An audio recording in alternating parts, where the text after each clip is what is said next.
Alright guys, let's try this again. Alright, this should be a lot better, a lot less rushed. So, laying out basics. So what I'm going to kind of look at is, there's a lot of things I'm not going to get into, but I'm going to get into things that I think are more important and more interesting and more fun. So I think the best thing is kind of the magic of it, of being able to find a point out in a park or in the wild or whatever by using numbers, or being out in the wild and trying to figure out where you are and then figure out what those numbers are and being able to mark them down so you can get back to that point, that kind of stuff. Of course, with the GPS, it's to be more accurate, quicker, more pinpoint, all that kind of stuff, but it's not as fun. And the whole idea is you're not always going to have GPS. That might be poor satellite coverage. It might be out of batteries, and it's just not as interesting. So that's why we're doing it this way, with basically getting coordinates to plot waypoints on a map, to make a degree of travel or azimuth, and then to get out there, convert it to a compass number, and then basically use the compass to move out and count your distance and go from there. So I always try to imagine it like you're looking for, like in the military when they train for this, in the military you're looking for like flags or markers, or you can think of like a geocache. It's just cool to be able to get these coordinates, these set of numbers, and then take them and be able to do the math and the science behind it to figure out where you're going, to kind of figure out where that actually is in the world, off the paper and in the world. So first thing I'll talk about is UTM. When I first started getting into this, I was like, oh, cool. Part of the reason I got this watch is the navigation on it. I figured I could just take this, or even take Google coordinates, and then basically mark them on a map, basically go back and forth between marking something on the map and figure out what the coordinates are, or having coordinates and marking them on the map. What I didn't realize was you have to go into a lot of these things, into like settings. This one lets me do it, which I was very happy about. And you have to actually set, the wrong way. You have to actually set, it's like a system, it's a UTM.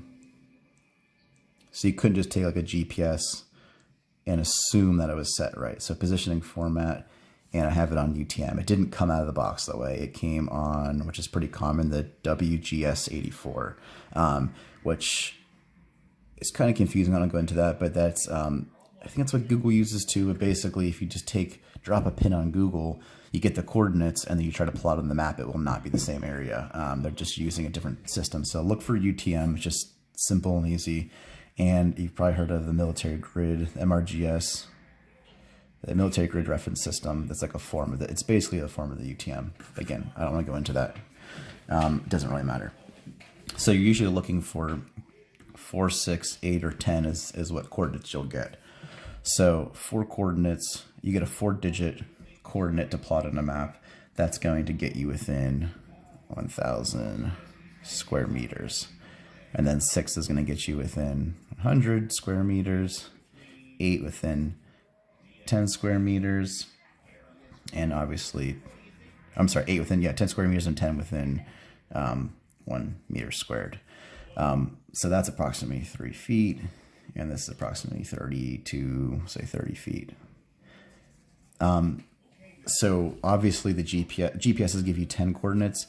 Obviously that's the most accurate. Getting to pinpoint something, taking coordinates and being able to pinpoint it down in a map to within 3 feet is awesome. That is obviously the best as far as being able to try to find something quickly and efficiently.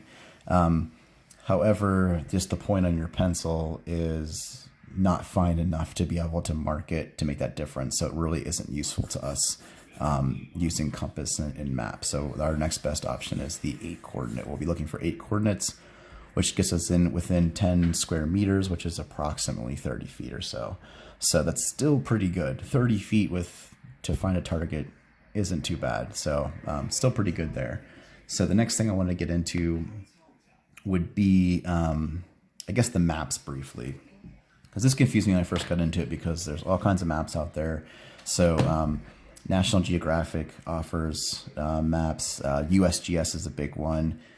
Both those are good resources to have, but the sites are hard to navigate, and a lot of them cost money. You get to find the free ones, and it's confusing how they do it. So the best one right now I found is CalTopo. That's where I got this map from. I don't know why this says this here. That's where I got this map from.